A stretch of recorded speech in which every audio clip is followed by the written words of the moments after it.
Friends, my name is Altura Eason-Williams. I'm the pastor at Capelville United Methodist Church in Memphis, Tennessee. And I just want to talk for a few moments about the COVID-19 coronavirus. I talked to a church neighbor on the phone a couple of days ago who recently got laid off his job. He was calling about food, and in the course of the conversation, he said to me, "I don't know if this coronavirus is made up or not. I don't really know what's going on."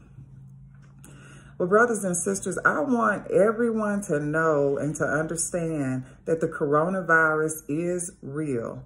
It is not made up. It is real. Several days ago, we heard that during a 24-hour period in New York, there was a person who died every 2 minutes. The coronavirus is real. I want to offer a call to action to our neighbors and our neighborhoods, especially in the Memphis community, but really all over this world, to do everything we can to survive the COVID-19 coronavirus.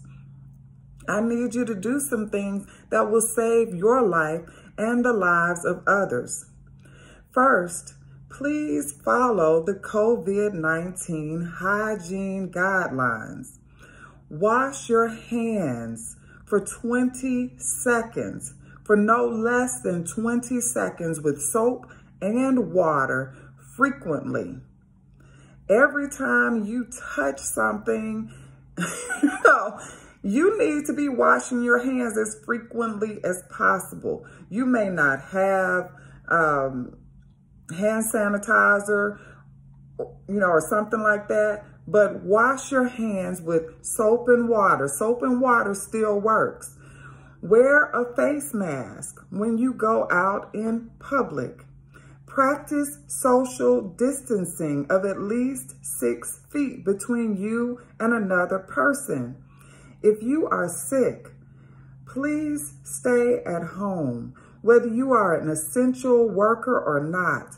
I need you to remember that you are essential to God and you are essential to the people you love and the people who love you. Second, your life is not worth a party, a picnic, a get-together, a wedding, or a birthday party. Those things can wait.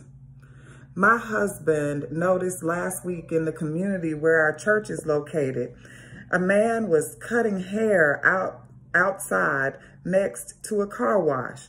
He had a line of people waiting.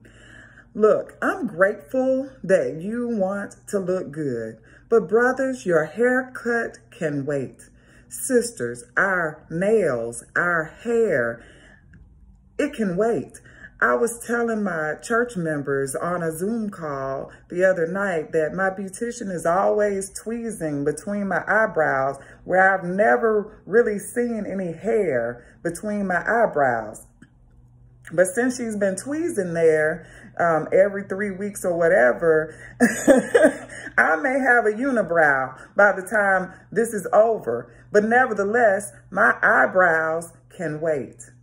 Third, if you're not going to comply with wearing a face mask or the safer at home order in your community, do not put other people in danger by teasing them or encouraging them not to take the precautions. I was in a grocery store in my neighborhood where I heard the security guard teasing customers for wearing scarves and face masks. Some even had on gloves, and he was teasing them. He told one man wearing a scarf that he didn't need the scarf, that if COVID-19 hadn't gotten him by now, it wasn't going to. Then he announced proudly, the security guard announced proudly that he was covered by the blood of Jesus.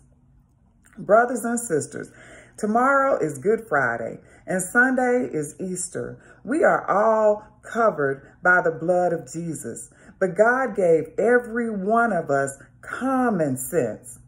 Let us use our God-given common sense. Whether you're a Christian or not, you have God-given common sense. Let's use that common sense to help us survive this crisis, to help us to become better neighbors than we ever have before. If you are a Christian, use this crisis to become a better believer and witness than you ever have been before, and receive whatever it is that God is teaching and showing us in this time of crisis. Look, I don't believe that God caused the crisis, but I do believe that God will not waste a good crisis. I heard statistics this past week about how this virus is disproportionately affecting African Americans. African American health disparities are nothing new. We tend to experience a high level of stress because of racism. We have lower incomes. We are uninsured or underinsured. And so many are working 2 or 3 jobs just to keep a roof over their families' heads. And they don't have a lot of time to access or process information. But we must make time for this. We cannot ignore this. Our lives and our children's lives depend on us paying attention. Like I said, I don't believe that God caused the coronavirus pandemic, but I do believe that God will not waste a good crisis. Take advantage of this time to allow God to use you to be a blessing to other people by practicing hygiene, good hygiene, washing those hands for 20 seconds, for no less than 20 seconds every time. Practice social distancing. Stay at home. Share this information with your friends and your family. Remember, your hair and your nails can wait. And if you choose not to comply, don't be a stumbling block for other people. If we are going to survive COVID-19, we need to get real, and we need to get real right now. Please share, and let's be safe and be well.